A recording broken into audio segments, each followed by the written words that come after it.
Evening all, welcome to Ashland. Right, this is a funny thing really. This is I think more of an observational video, and it's don't expect high action here. This is I think really more of an educational one, I would probably say. What this was a really great example of how a map can be huge, sprawling map, but the whole battle can be fought in almost 20 square meters, and I think this is a great example of that.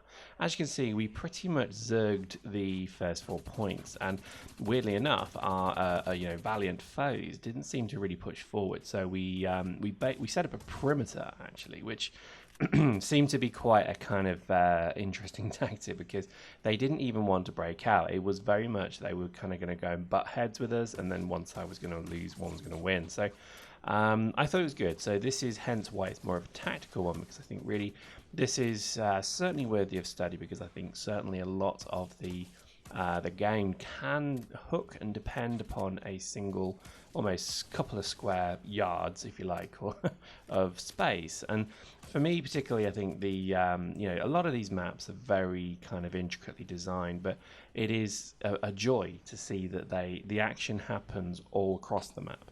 It's funny because I was thinking of some of the old games I used to play, like Counter-Strike, and pretty much you would say that most of the killing and the shooting and the maiming and the killing in those maps was almost around sort of 25% of the space of the map. Whereas I think Dust can be quite proud of the fact that it does appear to be well-designed maps that do generally force fights across the whole map. So it does seem to work.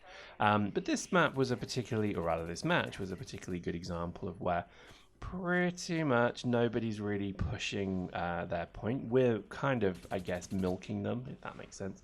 And they also were really just trying to defend and get out. And it's nice to have these kind of matches because, in fact, the whole match, literally from start to end, was at this point. And you notice I'm not running around in my scout suit. I've got a slightly different suit on here. Giving my assault suits a try again. And I think really it was just due to the fact that I wanted to try this tactic where we route to a particular location. Now, interesting kind of side topic here. Seems strangely enough that I seem to be getting a lot of similar maps when I play the game now. Now, I know it's completely random and it's pure luck, but I should go and buy a lottery ticket, because it does appear when I play the game I seem to get the same map almost 3-4 times in a row now. Must be something I'm doing, must be just, I guess, luck. But I had Ashland tonight, which is this map. I had it 4 times in a row, which was interesting. So I thought by the 4th time, I thought, you know what, I'm going to try a different tactic than running around like a maniac. I'm actually going to go and route myself. So instead of running in like it's Battlefield 4, I would actually basically say, right, let's just camp this point, let's hold it, let's see what we can do. And lo and behold, it turned out to be quite a good match. Let's talk some more about tactics of this game. I think it's not a cover-based shooter, but in essence you should maybe treat it as such. A lot of players nowadays are maybe disregarding the fact that you should be using cover as best you can. Because there's no button to create a little quick time event that makes you then jump and leap behind a wall like some kind of crazed, hooker in an alley. You really do want to try and get benefit from the fact that there are lots of things and sturdy things you can hide behind. So I would highly recommend that more people actually do use cover. For example, that guy just ran it into open ground, and he got gunned down by like 4 or 5 people. So highly think that this is something people should do more of. Also, when you come to things like barriers, you'll notice here I'm always stood behind this fixed barrier.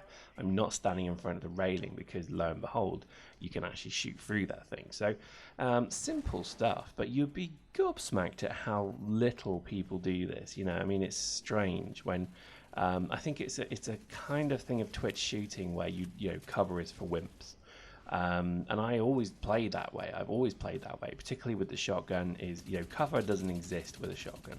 You have to just run at your opponent no matter where they are, and basically shoot them in the face. Whereas playing like this with a slower suit, more armored suit, yes, but certainly slower suit, it just gave for a much better, slower gaming session. And I thought that was quite interesting, because you could be a bit more tactical, certainly.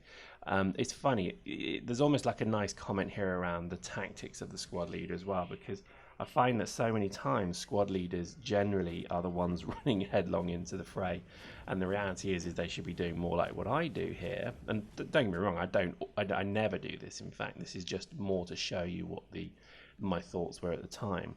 The squad leader can sit back and call orders and direct a bit better, and I think more people should do that. I know a lot of people have a major issue with the order system at the moment, so if you die you've got to reissue your order and so on. So I think that, if they just improve that slightly, the reality is there could eventually be a commander drop suit who would then be your commander for the battlefield, and then draw in maybe some better quick time stuff, maybe better orbitals, whatever they may be, and I think this game is probably well suited to do that, because as you can see, I am holding this position for the best of my ability, but I'm not rushing forward. I'm actually pushing the troops to go forward. I'm directing them with orders, go and attack this, defend this, and it's quite working well. So heartily recommend this as a way to go.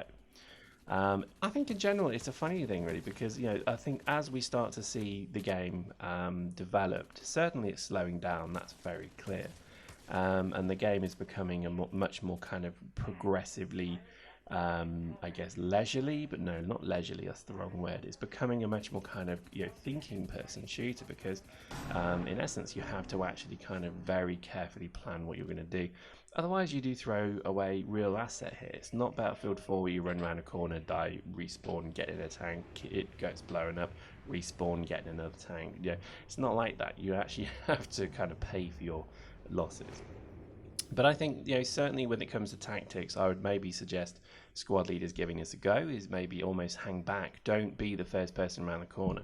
Push your team around, maybe make them go to certain points. We also were doing a little bit of kind of splitting up a team as well, and so on. So I think, as it stands, it's quite an interesting tactic, and I'd heartily recommend you give it a go.